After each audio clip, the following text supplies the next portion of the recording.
requirement for showing a heightened need for self-defense. That was the teeth of these permitting laws. Connecticut delegation, which is incredible. I think on this issue and many others, you're the best delegation in the United States. No guns were lost. They were stolen by an individual who's now in prison. And of course, we've got a lot of criticism over this. So why is it not a machine gun? In areas that are poor, mostly minority, there's a mass shooting. And within less than 15 minutes, you can walk out the front door here with a rifle or a shotgun. Today we investigate a crucial case asking for Supreme Court review. In this case, it will be decided whether farms mags are considered farms parts covered by the PLCAA and if businesses that produce and sell them can be held liable for criminal activity by third parties. Transforming gun control. The 199th mass slaying in the U.S. has sparked a push for increased gun restrictions, but a series of court battles have been examining the constitutional right to bear arms and the government's right to impose controls. The Supreme Court's decision last June limited legislators' ability to restrict firearm possession in public, offering a broad interpretation of the Second Amendment of the Constitution. This ruling has led to an explosion in court challenges, according to Nick Suplina, a senior vice president of law and policy at Everytown for Gun Safety. The ruling in New York State Rifle and Pistol Association v. Bruin ruled the New York law unconstitutional, stating the constitutional right to carry a gun extends beyond the home and prohibits guns in sensitive places and requires background checks on all ammunition purchases. Statute means what it says. It says that a convicted felon cannot possess a firearm. I'd like to thank the leaders and members of the House and Senate for working together to get this done. I especially want to thank the families. It doesn't say he can't sell a firearm that the government is possessing on his behalf. Advocates have pointed to bans on billy clubs or other atypical weapons or racist laws that show the U.S. had withheld gun ownership in the past from groups deemed dangerous, including free black people, indigenous groups, and Catholics. The Supreme Court's Bruin ruling has led to 212 claims adjudicated in courts across the U.S., challenging pre-existing gun restrictions. At least 31 of these claims were ruled in favor of the challenger, including successful claims against requirements for licenses to carry guns, assault weapon bans, and bans on so-called untraceable ghost guns. Pro-gun groups have cited the ruling in an emergency appeal to the Supreme Court, seeking to block Illinois' recently passed ban on assault-style firearms and large-capacity mags. If the conservative-dominated Supreme Court does take the case, its ruling could have wide-ranging implications for the future of such bans. Illinois weapons ban. At least for the time being, the Supreme Court of the United States ruled that Illinois may continue to enforce a new law that prohibits the sale of semi-auto weapons as well as large-capacity mags. The emergency request that had been made by groups that are contesting the law that bans so-called assault weapons was dismissed by the court. Opponents of the measure had petitioned the Supreme Court to stay the implementation of the ban while they pursue their legal appeal. The Supreme Court chose not to issue a statement, and no individual justice openly disagreed with the decision.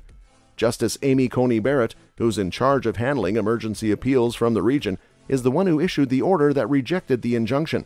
Because they like the outcome of the policy, the banning of a piece of plastic. Post-Bruin challenges have succeeded in lower courts. The opinions and reasonings therein have been grossly mischaracterized. Obviously gone, but will be an inspiration for us to do more. I'm not going to sign this bill into law. Circuit decision in U.S. v. Rahimi is worth highlighting. As others have noted, the panel struck down a federal statute. The immediate consequence of the ruling is that it is quite likely that the existing bans will continue to be enforced while a federal appeals court considers the arguments. This case concerns challenges to both an ordinance established by the city of Naperville that restricts the sale of assault weapons and a law passed by the state of Illinois that went into effect this year and bans the sale of certain weapons and large-capacity mags. Both of these pieces of legislation prohibit the sale of specific firearms and mags. Those who previously owned firearms that were subject to the law of the state were permitted to keep them, but they were forced to register them with the state no later than January 2024. Various firearms that are modeled after the AR-15 are included on the list of assault weapons that can be purchased in Illinois. The state legislation also places restrictions on mags, stating that they cannot hold more than 10 rounds for big firearms like rifles or more than 15 rounds for pistols. The law prohibits the use of a wide variety of characteristics, including pistol grips and telescoping stocks, amongst others. Following a mass slaying that occurred during a 4th of July parade in the suburb of Highland Park, which claimed the lives of 7 individuals, the bans were enacted. According to the authorities, the slayer was armed with an AR-15 rifle and mags capable of holding 30 rounds each.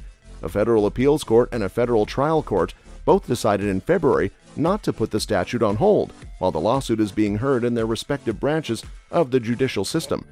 At the state level, the ban in Illinois is currently being challenged before the Illinois Supreme Court. This challenge comes from the state of Illinois. Members of the state Supreme Court listened to arguments as they were urged to consider the constitutionality of a statute. On behalf of gun owners, State Representative Dan Calkins, Decatur, launched a complaint before the Illinois Supreme Court against Governor J.B. Pritzker, Attorney General Kwame Raoul, and the leaders of the legislature. Details of the law, but folks, listen at home. Here's a quick summary of what this law is doing. It's already allowing. Are demonstrating that blind loyalty to Speaker Dade Phelan is more important than upholding their oath of office. Might end up being a message amendment because the President of the United States will almost assuredly veto it. The matter is currently pending before the court.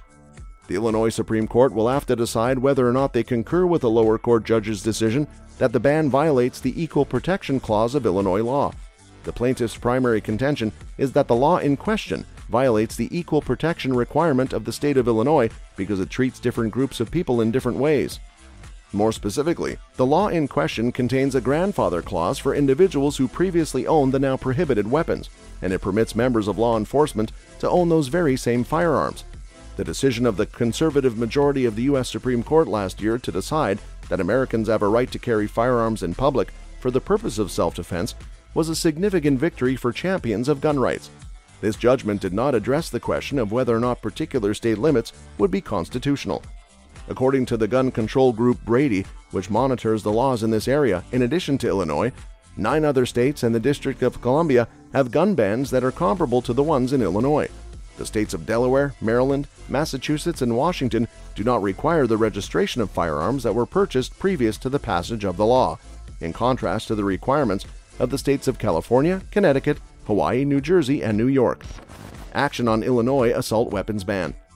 A single justice of the U.S. Supreme Court is now weighing whether to block Illinois' assault weapons ban from being enforced while the case is being heard in the 7th Circuit Court of Appeals. Justice Amy Coney Barrett, who hears applications from the 7th Circuit, could decide on her own whether to issue an emergency injunction, or she could refer the question to the full court for consideration.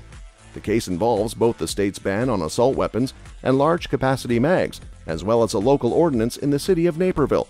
Both laws were enacted in response to a mass slaying at an Independence Day parade last year in Highland Park.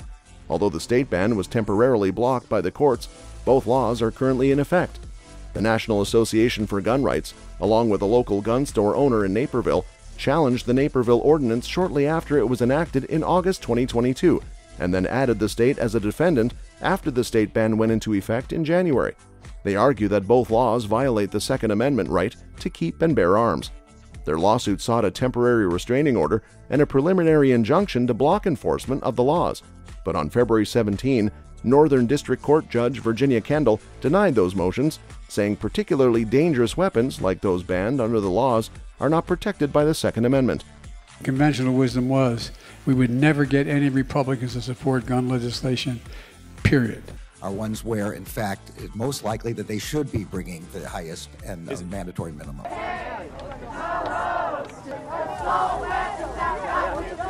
The plaintiffs then appealed to the 7th Circuit and asked that court for an emergency injunction pending appeal, but the appellate court rejected that motion on April 18. They next sought an injunction through the U.S. Supreme Court. At the Supreme Court, applications for stays or injunctions are filed with a justice assigned to hear applications from that appellate circuit. In the case of the 7th Circuit, that is Justice Barrett. On May 1, Barrett requested more information from the state and the city. Attorney General Kwame Raoul's office, which represents both defendants, filed its response, and the National Association for Gun Rights filed its reply brief. The state argues that the application for an injunction should be denied because the plaintiffs failed to show that they are likely to prevail on the merits of their claim, one of the requirements for granting an injunction. Nor could they, since this court has not addressed a Second Amendment challenge to a law similar to the Protect Illinois Communities Act, the brief states. It notes that 2 district court judges in Illinois, including Kendall, have refused to enjoin the act. and 4 district court judges in other states have declined to enjoin similar laws. But on April 28, Judge Stephen P. McGlynn in the Southern District of Illinois granted a temporary injunction, although the 7th Circuit later stayed that order while McGlynn's decision was appealed. The plaintiffs counter that they are likely to prevail on the merits of their case because the laws ban weapons that are commonly used for lawful purposes. AR platform rifles are just one of the many types of rifles banned by name and/or by feature, they wrote in their brief. At least 20 million AR-15s and similar rifles are owned by millions of American citizens who use those firearms for lawful purposes.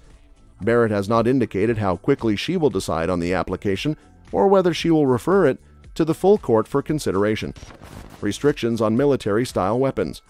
The Supreme Court left in place for now Illinois' new ban on the purchase and sale of AR-15 style rifles and large ammunition mags in the court's first consideration of gun control legislation, since its conservative majority made it more difficult for governments to justify such restrictions. The court turned down a request from a gun shop owner from Naperville and a national gun rights organization to keep both a state law and a local measure passed by Naperville from being implemented while legal battles continue. The order comes as the nation has recently weathered dozens of mass slayings, many of them involving the kinds of weapons Illinois and the city seek to ban. It is not unusual in emergency requests for the court not to provide its reasoning. There were no noted dissents to the order. The Supreme Court's action follows a decision by the U.S. Court of Appeals for the 7th Circuit to allow the laws to take effect while courts consider constitutional challenges.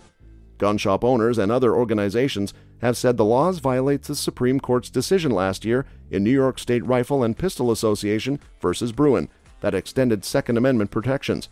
The 7th Circuit has scheduled a hearing on the issue for next month. Because of the preliminary status on the litigation, the Supreme Court's decision not to append the appeals court's consideration of the laws does not necessarily provide guidance for how the justices would rule if they were to consider the merits of the challenge. Naperville and the state acted after a mass slaying in the state last July 4. A slayer armed with a semi-auto AR-15 style rifle opened fire on a parade in Highland Park, a Chicago suburb. The slayer fired 83 rounds in less than a minute, slaying 7 people and wounding 48. The alleged gunman was apprehended and charged with slaying. A Highland Park ordinance prohibited the sale of such weapons, but the assailant bought the weapon elsewhere in the state. Soon after the shooting, Naperville, west of Chicago, passed an ordinance prohibiting the sale of assault weapons. In January, the state legislature passed the Protect Illinois Communities Act, which restricts the sale, purchase, manufacture, delivery, or importation of assault weapons and large-capacity ammunition feeding devices, subject to exceptions for law enforcement, members of the military, and others with similar firearms training.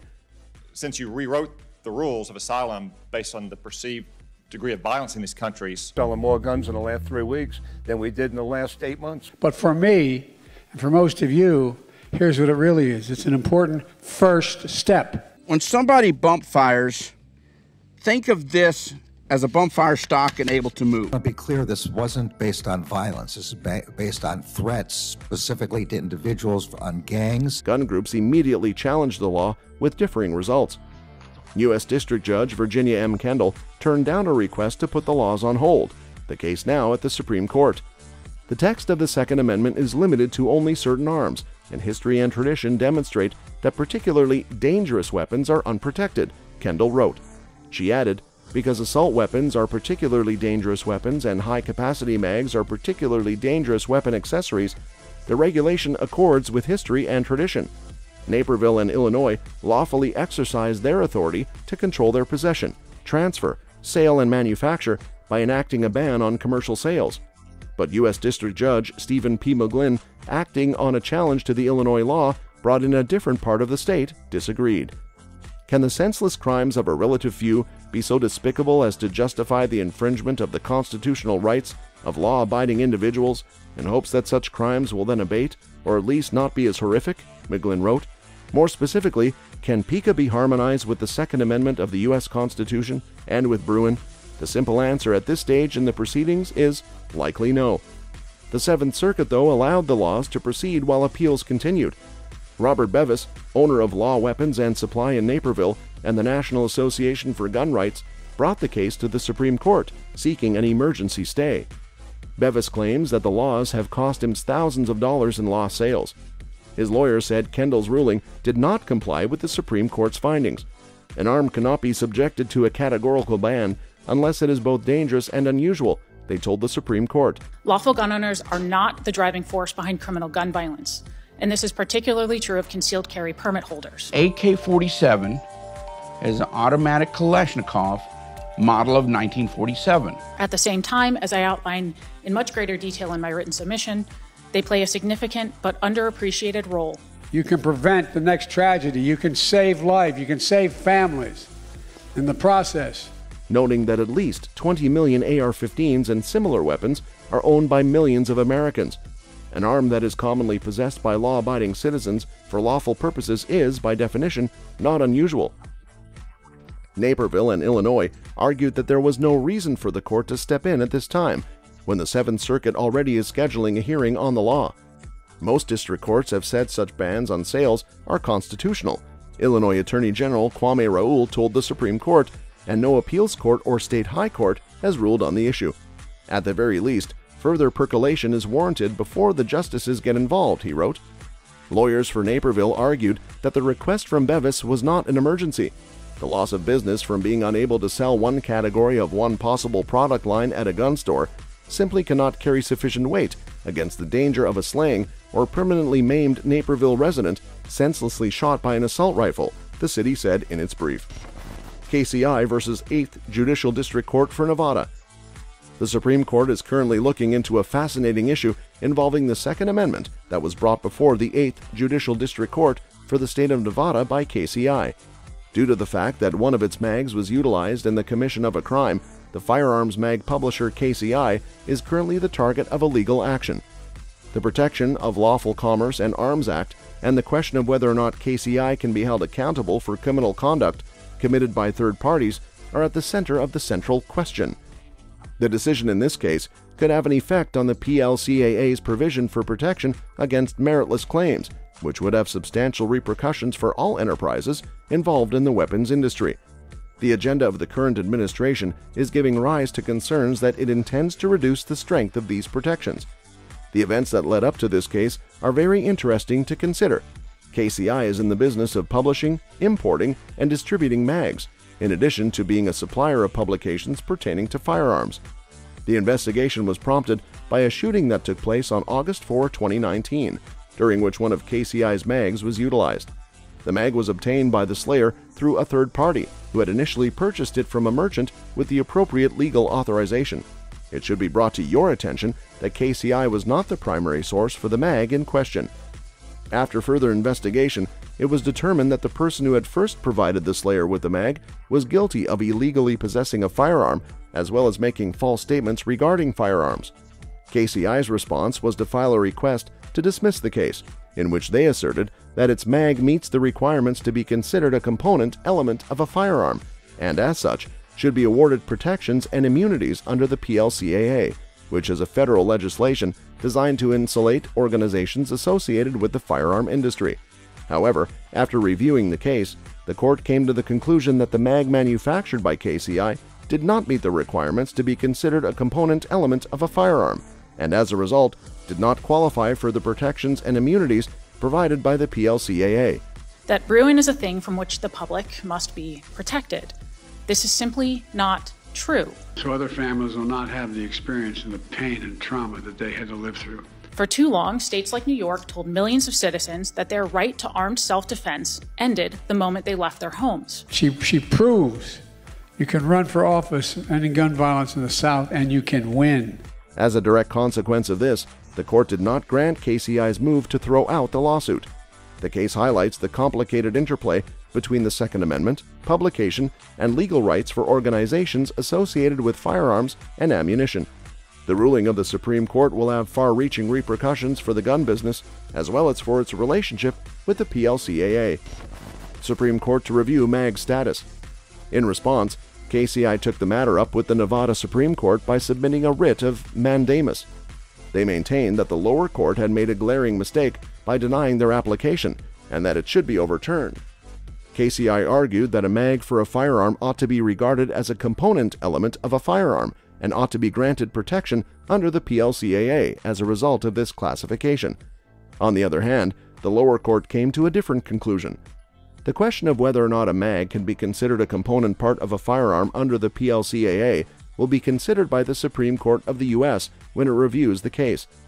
The Nevada Supreme Court did not grant KCI's motion to remove the mandamus. Thus, the company is appealing that decision. Those who are not aware with the PLCAA should know that it exempts firearm makers and dealers in the U.S. from legal responsibility when their products are used in the commission of a crime. The purpose of the PLCAA is to prevent anyone from bringing legal action against firearm manufacturers, dealers, or component part manufacturers in situations where their products were used illegally by a third party. This covers not just ammo and rifles, but also a variety of different parts for firearms. So the third party can either keep them in trust or sell them and give the money to Mr. Henderson. James commented on the decision, saying she's pleased. Remember, the law as it stands strengthens requirements. And in many cases, the value of the firearms can be quite high. A day for the most significant law to be passed since then, since the last 30 years. In this particular case, the lower courts determined that a weapon mag does not qualify as a component part that should be afforded the protections afforded by the PLCAA. As a result, they found that the action should not be dismissed in accordance with that statute. Their reasons included the fact that the rifle could still fire one shot, even without the mag, and that the mag did not come with the rifle that was used in the incident when it was bought or sold. The petition submitted by KCI sheds light on the inconsistent rationale used by the court. They make the point that a bump stock was considered a necessary part of a firearm in a previous case that was heard in the District of Nevada, despite the fact that a rifle could still perform its intended function without the accessory.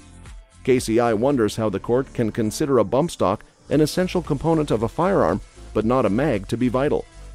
Further, KCI contends that the reasoning of the Nevada Supreme Court could very well result in a significant amount of legal conflict. If some components, such as mags, optics, sights, and pistol grips, are not regarded as important components, it might pave the way for a multitude of legal problems.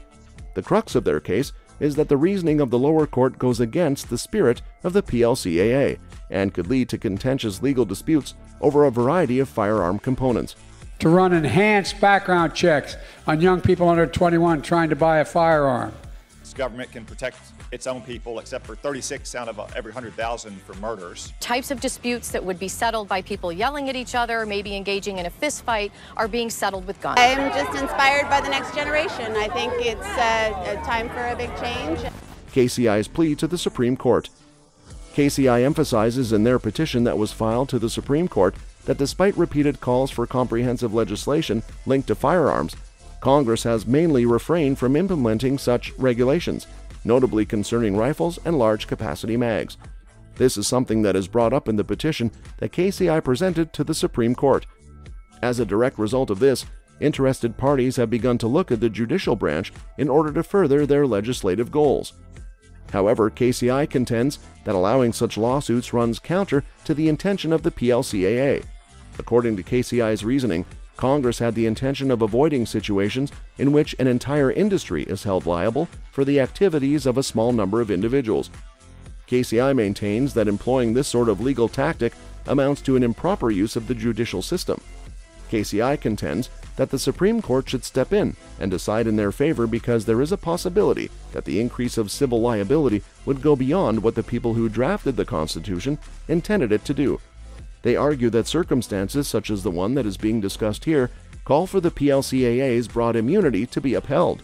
And having to tell her that other 9-year-olds were just killed in a shooting is horrific. Get on the ground now! I'm a federal agent. 917-110-3. I'm a federal agent. Get on the ground! Real background checks could stop a lot of illegal guns going in different places in the country. Shall not be infringed, and the word infringe means by banning parts on firearms actually is against the Constitution. Affect us here, and it was such a breath of fresh air for the Second Amendment people. It takes extraordinary courage for them to stand up here and retell the story. Anti-gunners put in there to keep the guns out of the hands of lawful citizens in New York State. KCI contends that enabling the lower court to continue with the case runs counter to the fundamental goal of the PLCAA, notwithstanding the fact that the case is currently in the interlocutory stage. The resolution of factual disagreements shouldn't depend on the district court schedule, and KCI shouldn't be obliged to wait for it. The idea that immunity from litigation exists expressly to avoid drawn-out trials and discovery was shot down by the lower court, which is in line with the goals of those who are opposed to the ownership of weapons. The primary purpose of the PLCAA is to throw out these lawsuits before they can become drawn-out trials or involve extensive discovery procedures. The case is currently set to be distributed for conference before the Supreme Court on September 26. This date is expected to mark one of the initial weeks of the Supreme Court's return during its upcoming term. While the Supreme Court traditionally doesn't grant review for cases at an interlocutory stage like this, the unique nature of this case, allowing such lawsuits to proceed, could make it interesting and significant enough for consideration. That's all for this video, folks. We'll see you next time.